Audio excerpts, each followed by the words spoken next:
बिस्मिल्लाहिर्रहमानिर्रहीम। ख़वातीन हज़रात अस्सलाम वालेकुम।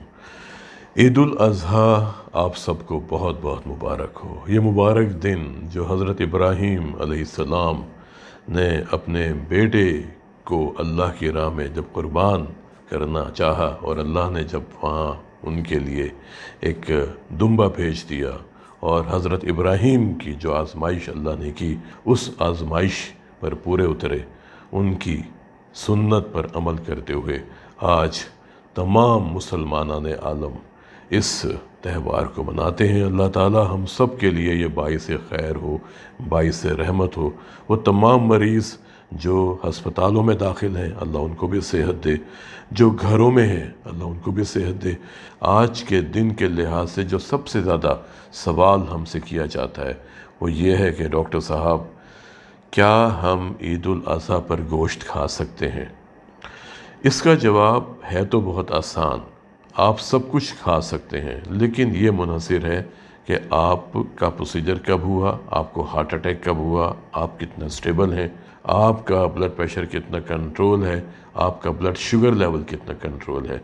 इन तमाम चीज़ों को भी आपको जहन में रखना चाहिए। अगर तो आप दिल के अस्पताल में दाखिल हैं, या आपको हाल ही में हार्ट अटैक हुआ है, या आपकी हाल ही में एंजियोप्लास्टी हुई है, स्टेंट डले हैं, या बाईपास ऑपरेशन हुआ है, या आप कल या परसों हस्पताल से डिस्चार्ज होकर घर आए हैं, आज के मुबारक दिन के हवाले से आप एक छोटी बोटी खा सकते हैं, लेकिन उसे बहुत आहिस्ता आहिस्ता खाएं, अच्छी तरह चबा के खाएं, ताकि आपके मैदे पर बोझ ना हो और आपके दिल को भी किसी तकलीफ़ से ना गुज़रना पड़े।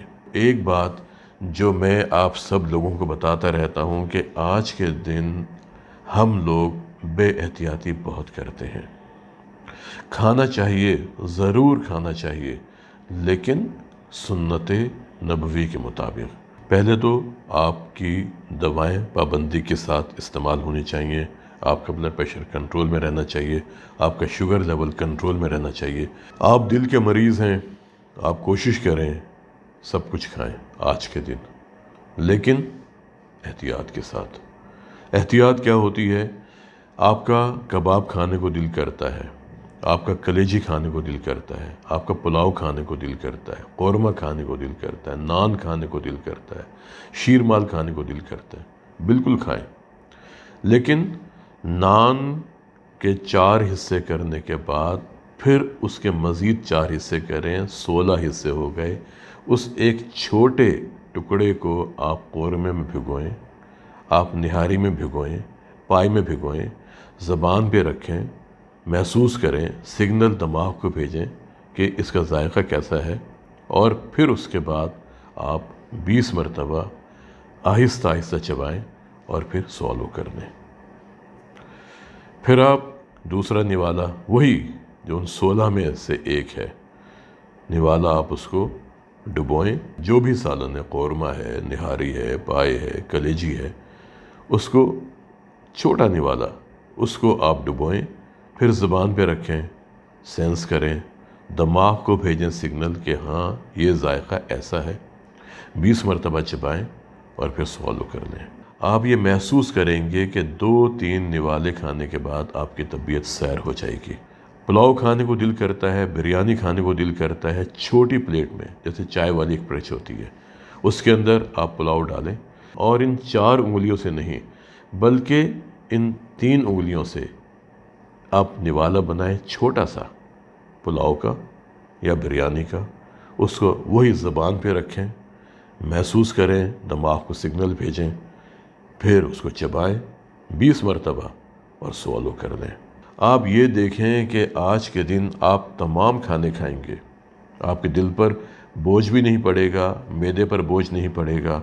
और फिर एहतियात ये कि खाने के बाद फ़ौरन 1 या 2 गिलास पानी नहीं पीना, लस्सी के गिलास 1 या 2 गिलास नहीं पीने। वो भी आप पी सकते हैं, लेकिन छोटे घूंट के साथ। छोटा घूंट आपने भरा, महसूस किया, दिमाग को सिग्नल भेजे, और उसके बाद फिर आपने स्वॉलो कर लिया। ये आदत अगर हमें शुरू से पड़ी होती तो आज हमारे लिए मसला नहीं होता। इसलिए آپ سب کچھ کھا سکتے ہیں، آپ سب کچھ پی سکتے ہیں، لیکن اس طریقے کے مطابق اگر آپ کھائیں گے پئیں گے، آپ پر کوئی پابندی نہیں ہے، آپ زندگی کو بھی انجوائے کریں گے دل کا مریض ہونے کے باوجود، اینجیوپلاسٹی کروانے کے باوجود، بائی پاس آپریشن کروانے کے باوجود آپ کی زندگی بہت اچھی ہو جائے گی۔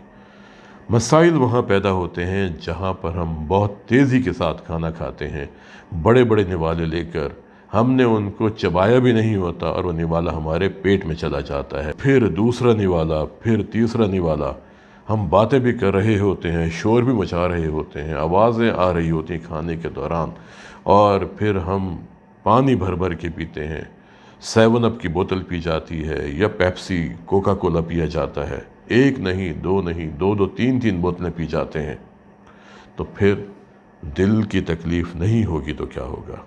ایک صاحب کا بائی پاس آپریشن ہوا اور 3 دن بعد عید تھی، ڈاکٹرز نے یہ کہا کہ آپ کا بائی پاس آپریشن ہو گیا ہے، اب آپ بہتر ہیں۔ انہوں نے یہ سمجھا کہ ڈاکٹرز یہ کہہ رہے ہیں کہ آپ کا دل نیا ہو گیا ہے، گھر بہت خوش چلے گئے۔ تیسرے دن عید الاضحیٰ تھی، اس دن انہوں نے کباب بھی کھائے، انہوں نے کوفتے بھی کھائے، انہوں نے ران بھی کھائی، کلیجی بھی کھائی، اور شام کو ہسپتال پہنچ گئے۔ یہ بات نہیں ہونی چاہیے۔ جو کھانا ہے اعتدال میں کھائیں، سنت نبوی کے مطابق کھائیں، ہم مسلمان ہیں، ہمیں اس بات کو ذہن میں رکھنا چاہیے، اور آج کے دن مبارک دن، یہ تو ایک ہم سنت ادا کر رہے ہیں۔ اگر ہم اس کے فلسفے میں جائیں تو قربانی کے جذبے میں کیا کچھ نہیں چھپا ہوا۔ وہ قربانی آپ کے نفس کی قربانی بھی ہو سکتی ہے، وہ آپ کے مال کی قربانی بھی ہو سکتی ہے، وہ تمام چیزوں کی قربانی ہو سکتی ہے۔ تو قربانی کا جذبہ تو مختلف ایک انسان کو اللہ تعالیٰ نے عطا کیا ہے، اور یہی جذبہ جو نفس کی قربانی کا جذبہ ہے، جب آپ اس کو اپنے اوپر اپناتے ہیں تو پھر آپ بے شمار بیماریوں سے بچ جاتے ہیں۔ آج کے لیے اتنا ہی، ملتے ہیں کسی اگلے پروگرام میں ایک نئے ٹاپک کے ساتھ۔ اپنا اور اپنے خاندان کے افراد کے دل کی صحت کا بہت خیال کریں اور کوشش کریں کہ زندہ رہیں ایک مضبوط، صحت مند اور توانا دل کے ساتھ۔ السلام علیکم۔